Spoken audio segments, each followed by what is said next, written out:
La idea es que con este video podamos terminar este taller o este trabajo sobre el marco de operacionalización y para dentro de el jueves después de Semana Santa todos tengamos listo en parejas o individual como lo estén trabajando el marco de operacionalización que nos va a permitir empezar a la construcción de instrumentos que vamos a aplicar sobre la investigación que estamos haciendo de deserción en la Universidad de Caldas entre todos.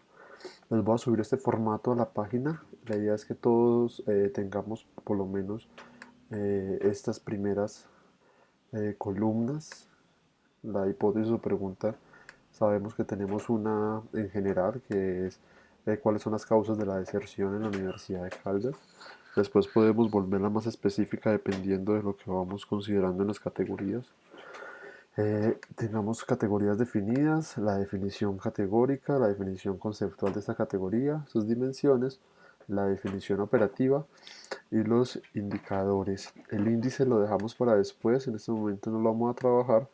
Preguntas o lo que se va a observar, empecemos siquiera a pensar y a poner algunas tentativas y el plan de análisis lo dejamos quieto también, que eso después lo vamos a hacer.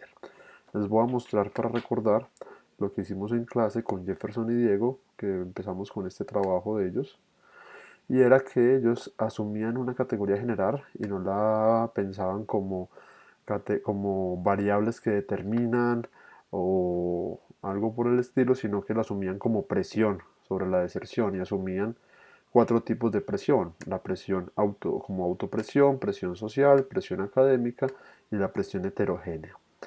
Ellos definieron la presión, la autopresión, y la idea es que juguemos con relación a esta definición.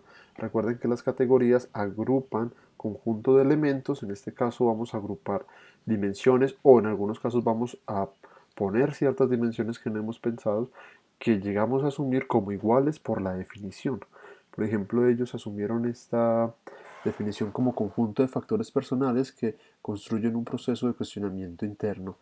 Entonces ahí decían que ese conjunto que constituye de presiones o de factores personales que constituyen un cuestionamiento interno lo entendían como la falta de vocación, el consumo, los problemas legales y lo psicológico.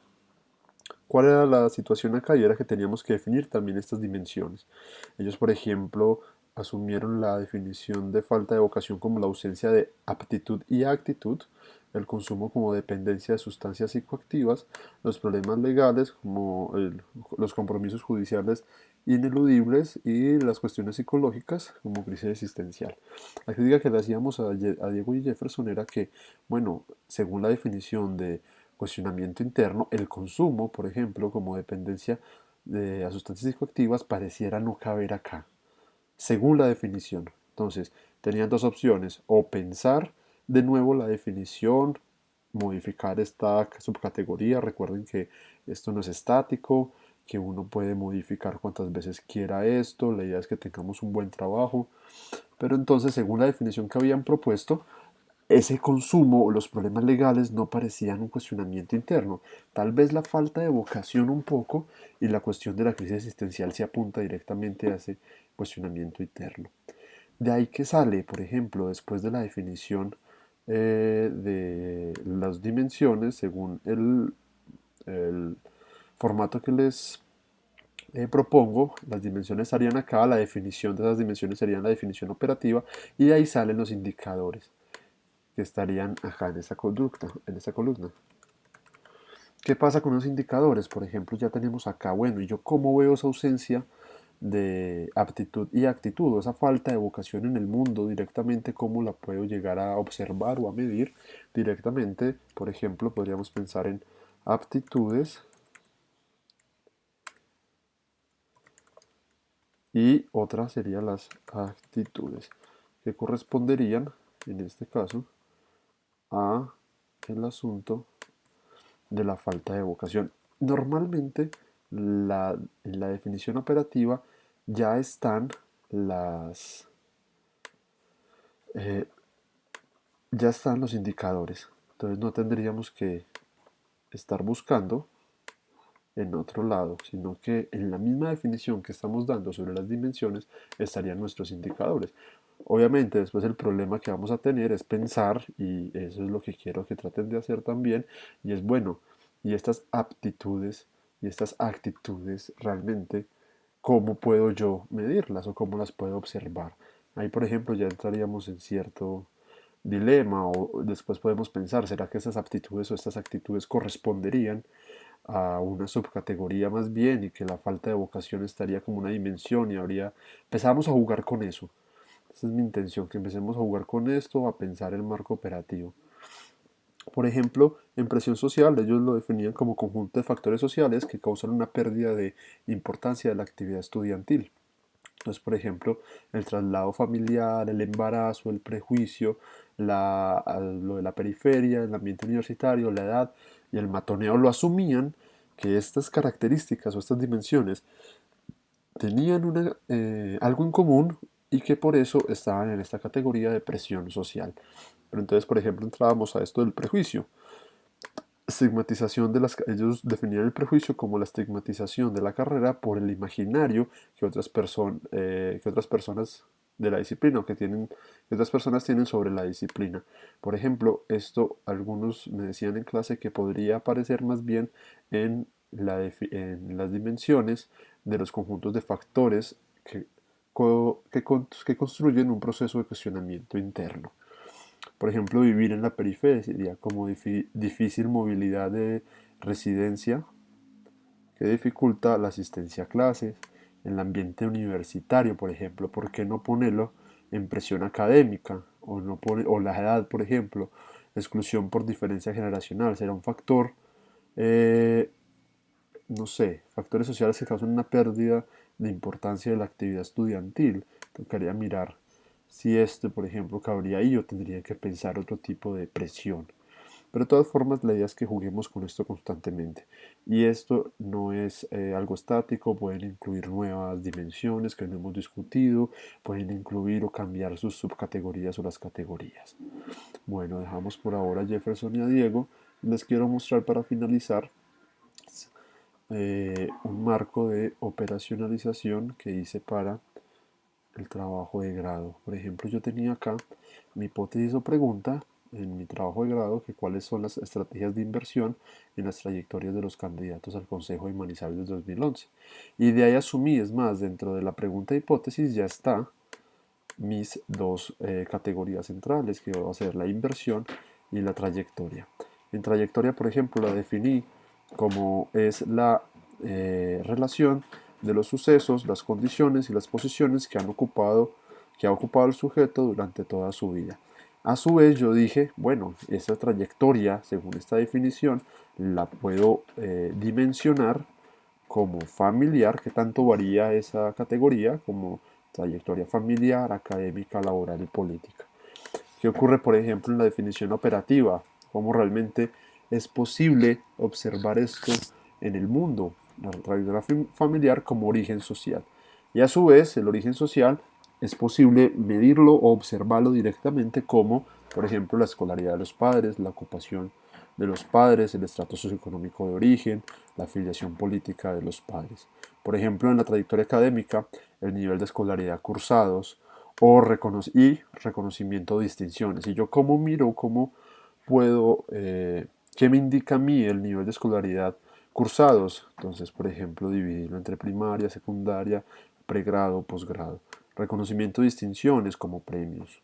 En algunos casos, también es posible observar el reconocimiento o distinciones. En este caso de la familiar, el origen social sigue siendo un poco abstracto, no es demasiado concreto para ir a hacer una encuesta, una entrevista, una observación o utilizar algún material, algún instrumento. Entonces, por eso es necesario este tipo de indicadores. Por ejemplo, esta que era un poco más compleja como la disposición política como categoría, según mi definición, era la relación entre un antes corporizado y un descrito como la cultura política, un ahora definido por las interacciones y las circunstancias y un futuro probable anunciado en los fines descritos en las distintas versiones de la utopía. Ese me costó un poco de trabajo tratar de sacarle sus dimensiones, pero por fin saqué como la capacidad, la tendencia y la orientación.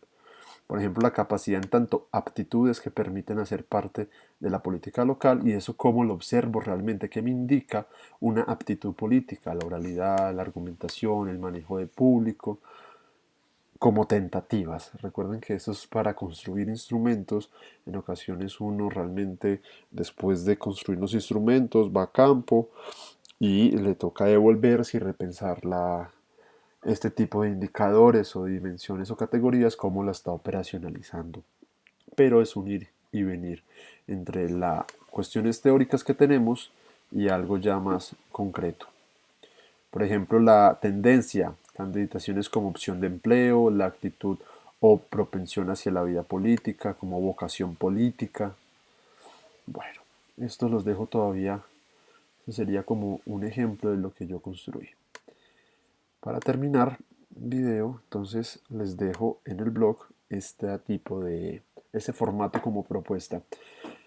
Entonces llenamos lo de hipótesis o pregunta, llenamos lo de categorías, le definimos cada una de las categorías que construimos. Recuerden que como trabajo en clase no estoy solicitando o no estamos solicitando una definición teórica, exhaustiva y una búsqueda sobre quién ha trabajado ese tipo de cosas, pero por ahora una definición, que podamos decir qué tipos de dimensiones o cuáles son las dimensiones que corresponden a la categoría según mi definición.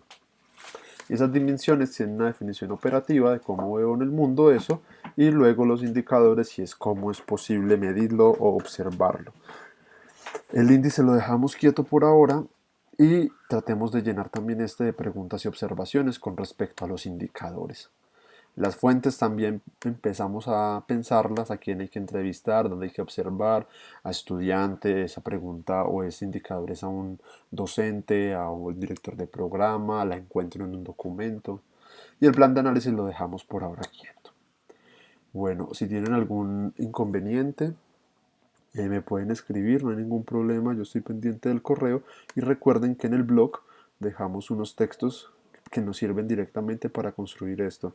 Les recomiendo que lean entonces, son textos cortos y son el de Lazarfield, de los conceptos a los índices empíricos, el de la categorización, un aspecto crucial de la investigación cualitativa de Cristina Romero y un fragmento que habla directamente de las dimensiones y de las categorías en este tipo de trabajos en el texto de Corbin Strauss de las bases de investigación cualitativa. Ahí les dejo las páginas que corresponden al PDF y las correspondientes descargas. Voy a dejar este video y el formato nuevo un poco más arriba, ya tenemos lectura para la clase del 6 de abril y ahora subo el video con el formato correspondiente.